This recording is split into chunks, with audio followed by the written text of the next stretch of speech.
Lisa. Welcome to the show. Thank you. I'm so excited to be here. I'm excited too, and I'm excited to have this conversation. We connected a couple of weeks ago, and you are an intuitive eating and body image health coach, which so aligns with everything I teach on this podcast and in all my programs. And what's so exciting about this concept is I think today we've agreed that we're going to deep dive into some common misconceptions and, more importantly, misunderstandings around what it means to be an intuitive eater and what it means to be comfortable at every size, because I believe that's a beautiful thing. And that's definitely something where we finally need to be after all of these years of demonizing food and demonizing body image in general.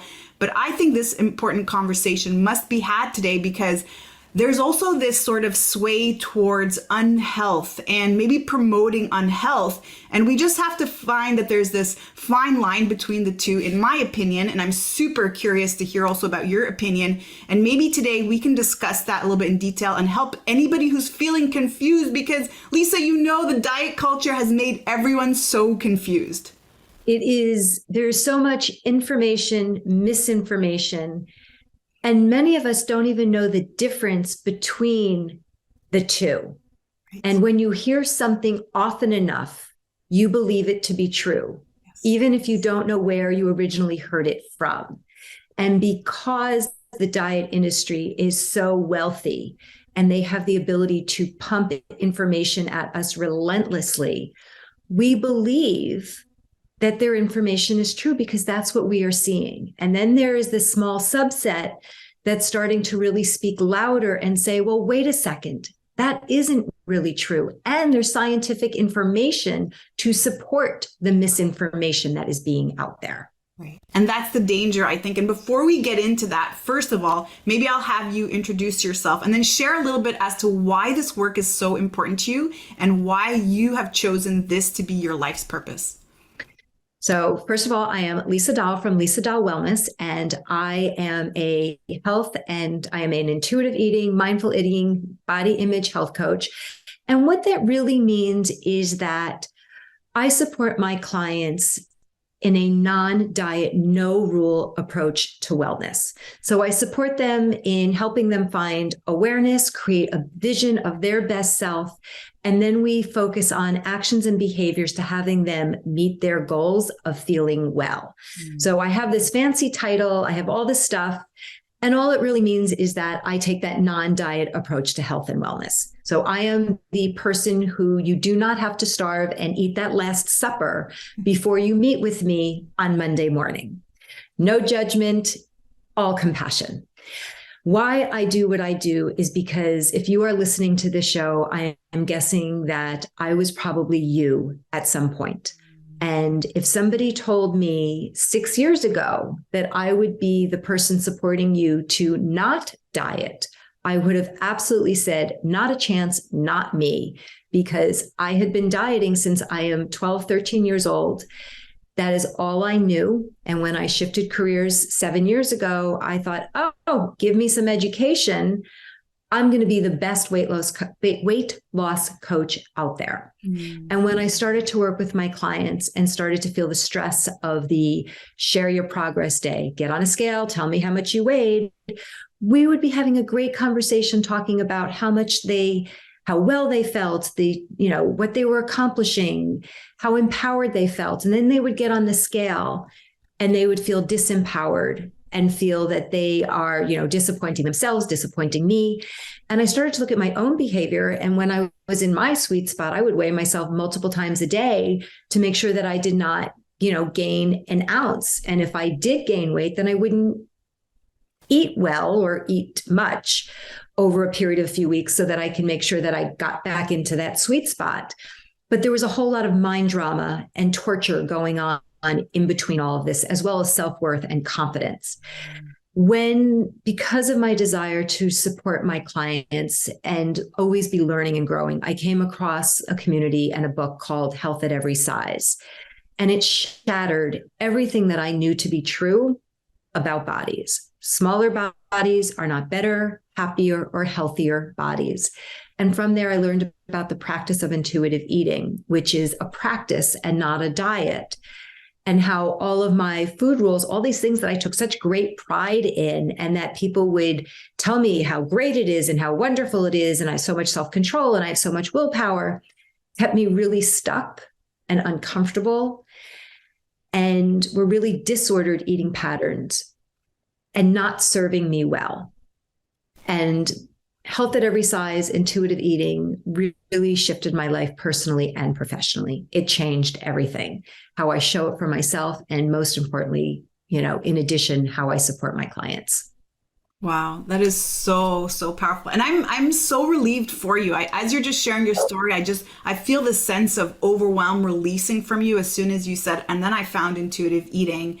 And also realizing that pressure that you were under because you are this professional, everybody's looking up to you for advice, and you almost had this self-inflicted discipline on yourself going against your own integrity around how you're feeling about certain things around your health, and yet you're still feeling obligated to follow through because, again, you're that person, that pillar that everybody is looking up to.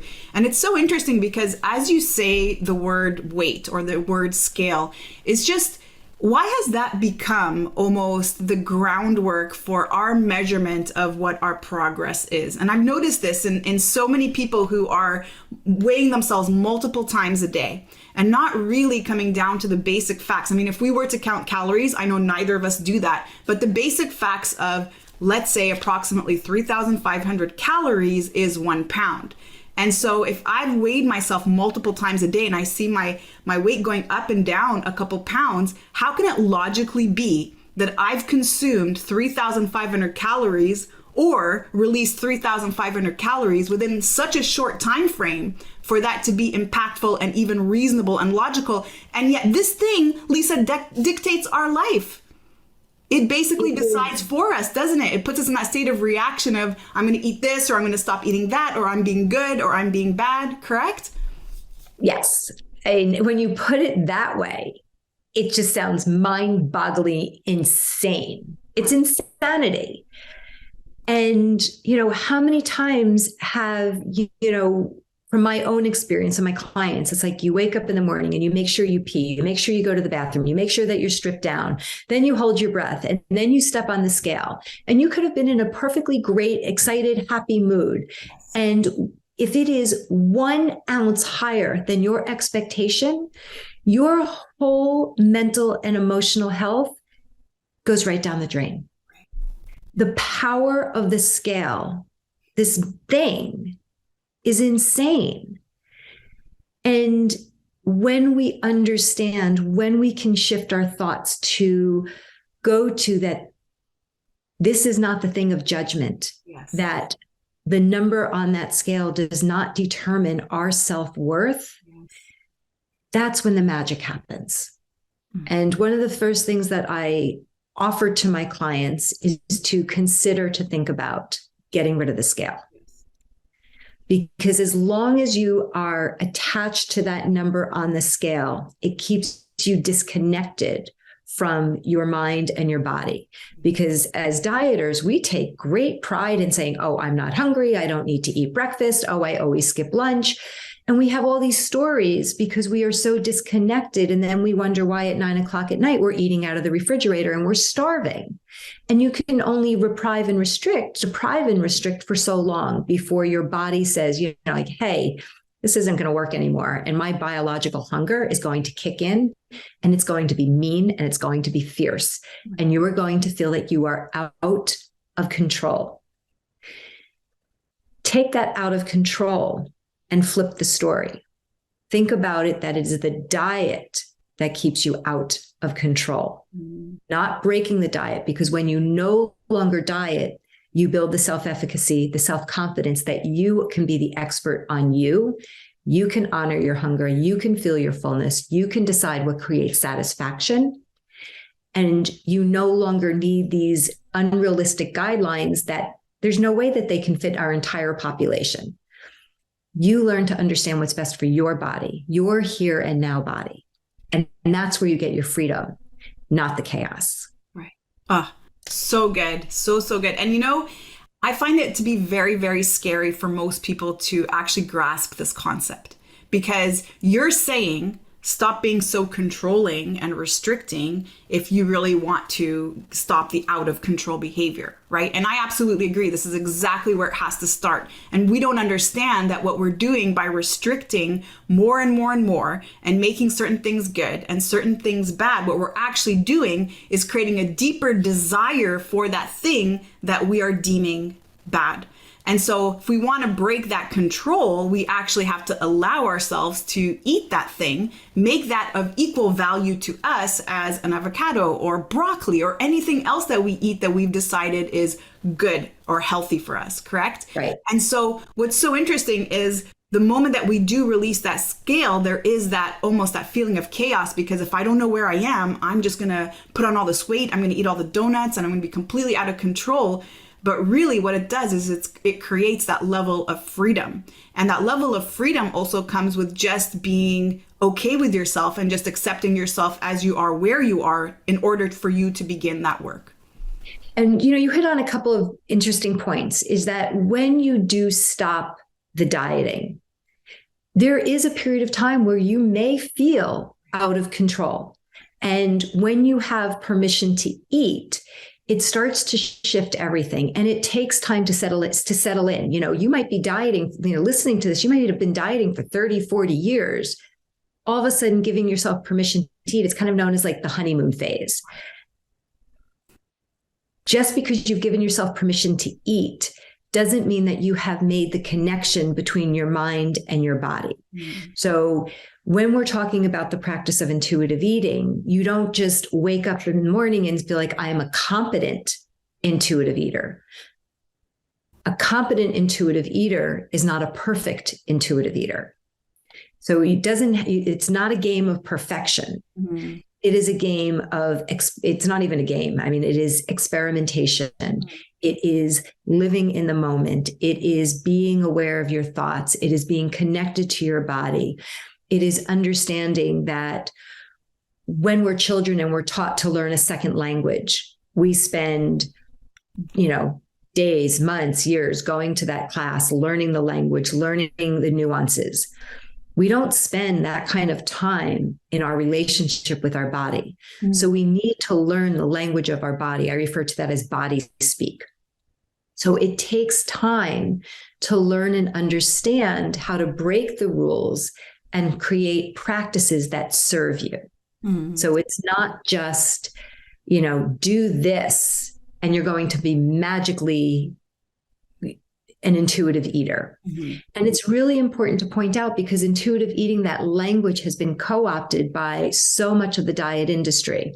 So here's just kind of, information is that if you are working with somebody or following a plan and they refer to intuitive eating, and you are weighing or measuring your food, balancing out macros, weighing your body, that is not intuitive eating. That is language that is co-opted to step on the next big thing out there, except that intuitive eating isn't new.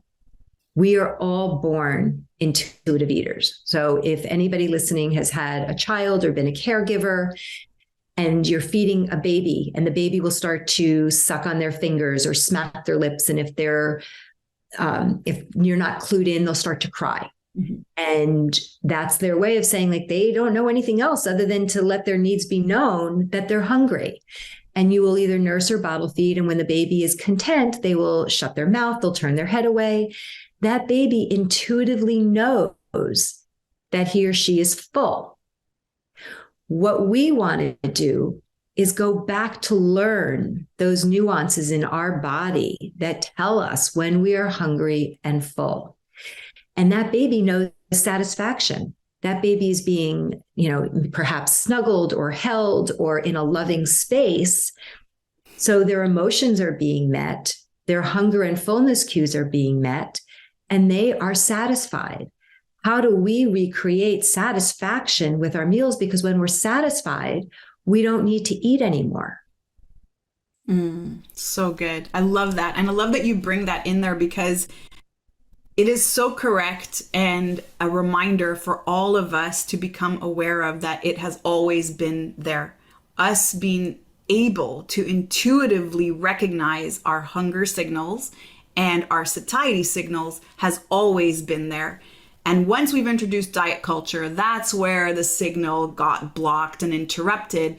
And once we started following certain plans where it told us we were supposed to eat exactly this much every single day with exact amounts, again, we've overridden that signal. And I'm a mom too. I have two kids, and some days they ate more than other days. And now that I am intuitively eating, I notice this in myself too. Some days I'm, oh my God, I can't stop eating. And then it makes sense because I've been more active and I've been on the computer and I've been walking around, and that's just what my body needs. And other days I eat less. But it's not the structure. So if you are following a structure and forcing yourself, and I think the word here has to be force, because force is going against integrity, which is already that signal that we are being given, that the body is giving us to react and to use in some way. But if we're forcing ourselves against that signal, that's where we're starting to override that mechanism. And this is what we have to look out for. And I think the work first has to start with getting into that place of peacefulness around food, getting comfortable around food, getting comfortable around our bodies, loving ourselves through this before we start to take action. Otherwise, everything else becomes another structure and another diet. And to your point, anyone can tell us this is intuitive eating. Eat just this in the morning and weigh it out, and that's intuitive eating. And you'll intuitively eat your way through a dozen donuts, and that's intuitively eating. And this is a crime. And I see this on social media, and I think we spoke about this last time. I'm seeing all these reels, all these intuitive eating experts dancing around and eating donuts and telling everyone this is what intuitive eating is all about. No, that's not what intuitive eating is all about. If you eat too many donuts, fact, you will create dis-ease in the body because the body doesn't love to eat that much of that stuff. You can't force yourself to have something, again, that is not within that integrity and expect it to be intuitive. How many, if you eat one donut, right, how do you feel? Right. If you eat 2, 3, 4 donuts, how do you feel? If you go on a binge and you have a dozen donuts, how do you feel? And the question is, what do you need? What are you thinking? What are you feeling? What does your body need? And when you start to be able to ask yourself those questions, how do you want to feel? One donut, you probably feel fine. Nobody's going to die from a donut. Right. Yes. How do you feel when you go on that binge? Because the food is simply the messenger. Yes. It's the messenger of an unmet need. And I was talking with a new client yesterday, and she is struggling with, her relationship to food. And she shared some of her, past information and just, some separation, some loss, just challenging relationships. And when we were talking, I said, have you ever heard the term heart hunger? Like, she has a broken heart. And food is the quick fix for a broken heart. It's the temporary thing that's going to give you momentary relief. And then it's all going to come back and your heart still hurts. Her heart is what needs to be healed, not her relationship with food. Right. Food, again, is the messenger. Social nourishment. I have another client who spends an exorbitant amount of time alone, and she suffers with a lot of pain. And she's lonely. If she had connection, I truly believe that a lot of the things that she suffers with would start to dissipate. Mm-hmm. Mm-hmm. Food is the messenger. Right. And we have been taught, here's a lollipop, let me make you better. How do we create other tools in the toolbox? And sometimes it is out of our comfort zone to create an interaction, to understand, to peel away what is that painful thing that you're trying to heal. How do you put those pieces back together? And it takes time, patience, practice, and self-compassion. So good. Right. And what I'm hearing you say really is that food or any other addictive behavior, because we have that same tendency with shopping, with drugs, with other things that don't serve us. But that behavior is a symptom of the root cause. And our issue, right? For sure. We've been just putting band-aids on this. And that's what diet industry has done. Like, all right, you're messed up. Oh yeah, you got trauma in your past. All right, well, here we go. Let's go ahead and add another layer to that, where we're going to create more restriction. We're going to make you feel like it's you're lacking discipline. You just don't know how to follow the plan. Like, what's wrong with you? Self-sabotaging. You're not motivated. You don't want it badly enough. And really, the root cause is that we need to heal something. There's something in us that we need to heal first. Like, and I love that you said heart. And that's really where it has to start. Once we understand that this is the root cause, and if I work on this, then the whole food thing is not going to be something that I reach out for when I need everything is interconnected. Yes. It is, if you shift one thing to the left, it's going to shift everything else that goes with it. Mm. And our health and wellness is made up of so many different components: our mental, emotional, physical, occupation, spirituality, social nourishment. All of those things are interconnected. And when one is hurting, it has an impact. So when I work with a client, they say, well, I can't sleep, but it's 3 a.m. Most often, unless there's an actual physical ailment, it's not what's wrong at 3 a.m. It's what's happening between 9 a.m. and 3 p.m. Okay. Where is your stress? How are you, have you taken a minute to process whatever is going on? How do you manage and decompress from all of those things? Because the problem is not that you can't sleep. It's that you haven't taken the time to just be. Mm. Wow. I love you. You're so good, Lisa. Everything you're saying is so good, so spot on. And this conversation is just fire. And I hope anyone who's listening really just resonates and aligns with it. And I think always for me, the greatest gift and the message that I want to share as we are recording together and as I have these conversations with amazing badasses like you is really to let people know there's nothing wrong with you. There really is nothing wrong with you. You've just have been overstimulated with wrong information that has made you feel like you are lacking something. And we actually have everything we need right now in order to take that first action. And so along those lines, I think even just discussing some misconceptions, I want to dive into a little bit around just accepting, I think, size at, or what did you say? Health at every size. Health at every size. Really important. Can you expand on that a little bit? What does it mean, health at every size? It is a great question. And it is something that is becoming more and more talked about. We are taught that in order to be healthy, we have to be X size within the BMI, which is BS to begin with. And that measures our health. Mm-hmm. BMI is ridiculous. It does not tell you your self-worth, and it doesn't tell you that you are healthy. If you are taking actions and behaviors that are supporting a well-being, you can be X pounds and still be in a healthy body. Mm-hmm. And then there's people who are unwell, yes, who can still be healthy. Mm-hmm. You can have an illness, and how you work with your illness, you can still have a healthy mind and a vibrant life. That we are not pegged into this perfect thing. So often, if you are in a larger or a fat body, you go to the doctor's office and you say, I have joint pain. And they'll tell you, well, you need to lose weight. How would they treat a person in a straight size or a smaller size body? Because we know that smaller bodies still have joint pain. Right. Joint pain is not just about you in a larger body.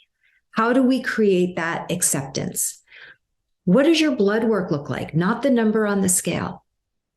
How are you sleeping? What is your energy? What kind of relationships are you having? Breaking down the paradigm that you are not just a height and weight chart number to tell you that you are acceptable or unacceptable is insane. We are taught that that is our measure of self-worth and success. And it's not true. When you start to look and read and see other information and be willing to have a growth mindset that you can accept different information than what you already know, that's where your power comes in from. Mm. Mm. Yeah. And it's interesting because I find that it is so skewed. You go to a doctor, like you said, and you present yourself with symptoms X, Y, and Z. And the reason is always because you're overweight.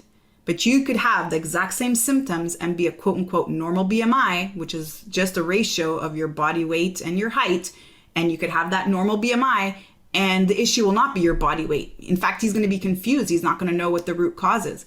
And so there, And yeah, go ahead. I'm sorry, I didn't mean to interrupt you. No, you're And, good. the BMI, they just shift those numbers, and all of a sudden, a whole bunch of other people are now considered Right. obese that weren't considered obese the day before. Right.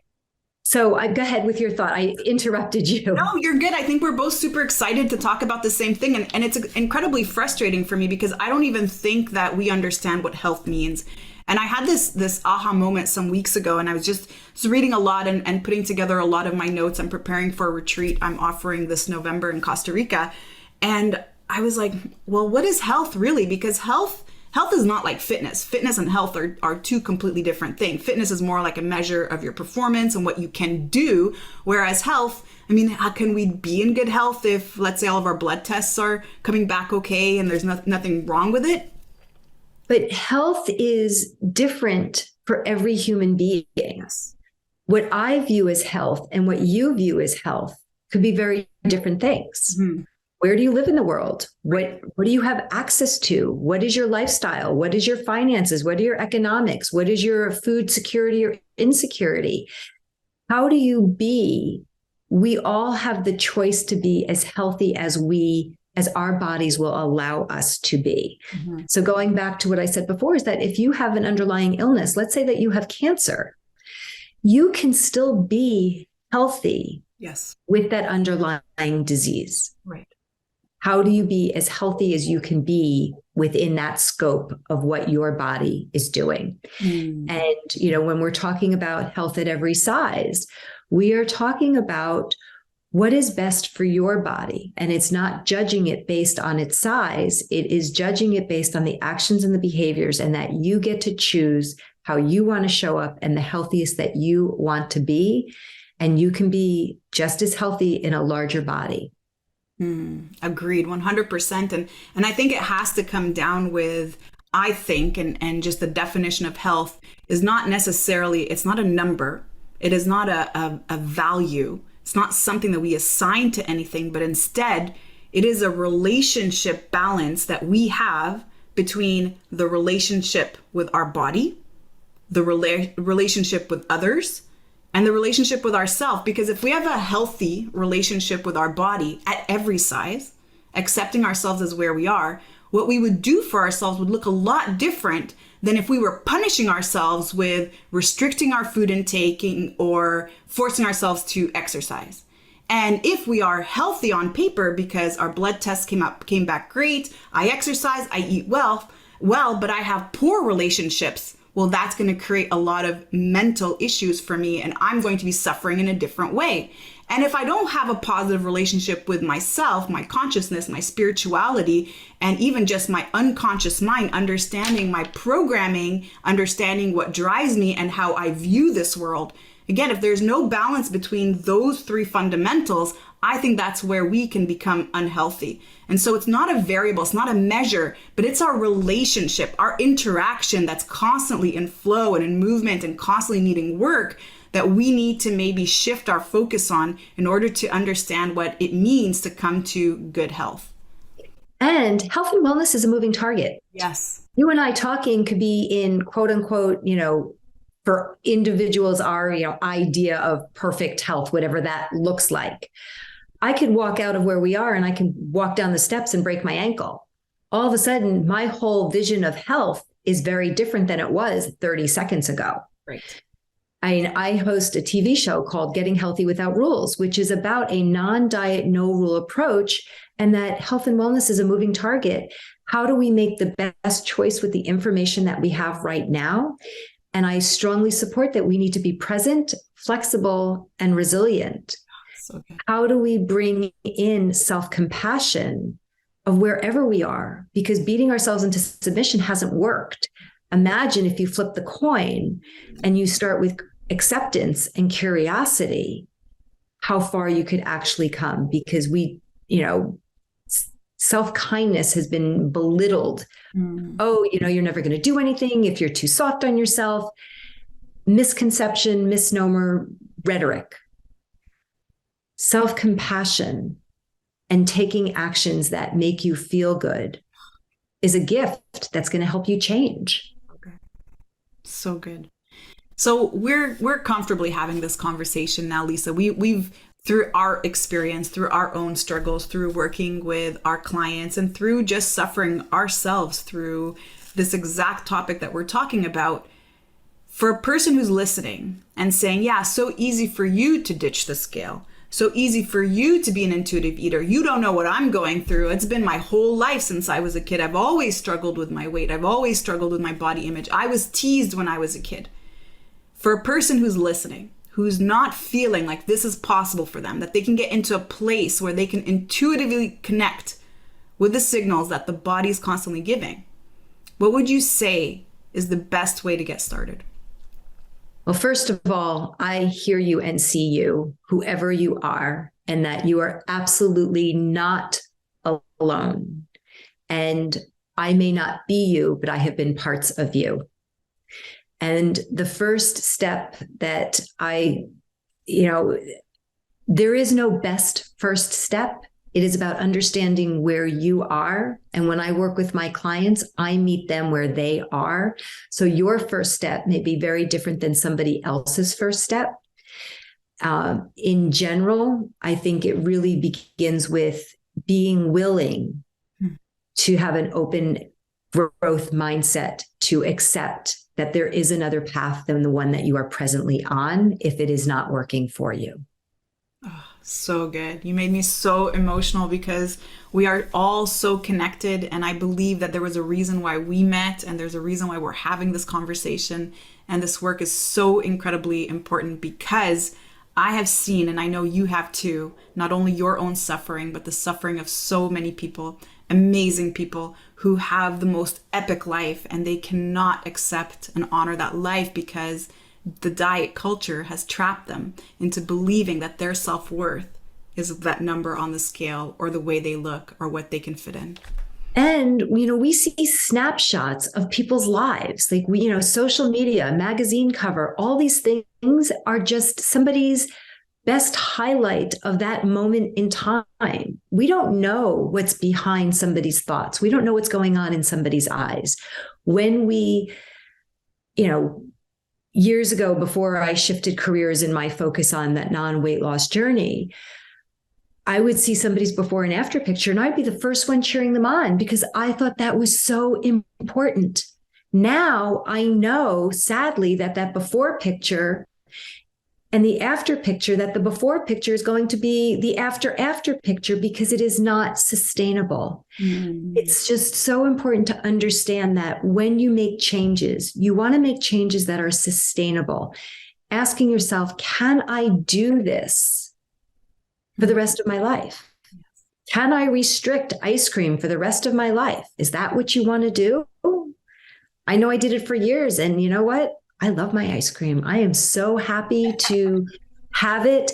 And I know that for me, just having a spoonful or two every day is enough. I mean, do I want to go out and have an ice cream cone occasionally? Absolutely, because it makes me happy and it's social and it's fun with either my partner or my children. For years, I would never, ever order my own ice cream cone. Like that was like forbidden. Like the sirens would go off in my head. I would have so much drama standing in line that I would end up just going through, oh, can I have a taste of that? Can I have a taste of that? Oh, you know what? I've decided I don't want any. Right. I don't miss that person. Right. I don't miss that at all. It's, it really takes time. And we don't know, there's so many things that we know that we don't know. Being open to the fact that there's a world of things that we don't even know that we don't know. So good. I love that. I love this conversation so much, Lisa. And I love your energy and your passion and excitement to help people. And I know you're doing exactly what you're meant to in this lifetime. So before we sign off today, is there anything else that you wanted to share that you haven't had a chance to yet? I just think it's really important to understand that wherever you are, it is okay. Mm. And that you are not broken. You don't need to be fixed. You need to be ready to have a conversation, find support, and build the self-efficacy and the confidence that you can do whatever it is that you want to do, and that it is not a race and everything just takes time, that nobody is perfect. We all have imperfectly perfect bodies. Preach, sister. Yes, Lisa. All right. What a beautiful finish to that. And so if somebody wanted to reach out then to learn more about you or to connect with you, where can they go to do that? You can go to my website, Lisa Dahl, Dahl, wellness.com. You can find me on YouTube. I host a TV show, as I mentioned earlier, Getting Healthy Without Rules. So you can find that on YouTube, social media, Instagram, Facebook, and go to my events page. I offer free monthly office hours and free monthly curated conversations, which are all about trying to create that community, that connection. Come with your questions. Be willing to just show up. If you don't have questions, I always have something to talk about. And it's a first step to being able to find acceptance and to be able to shift what's not working in your life. Amazing, Lisa. Thank you so much. And thank you again for this amazing, impactful, super enlightening conversation. Thank you so much for having me. It's just, I love talking about it.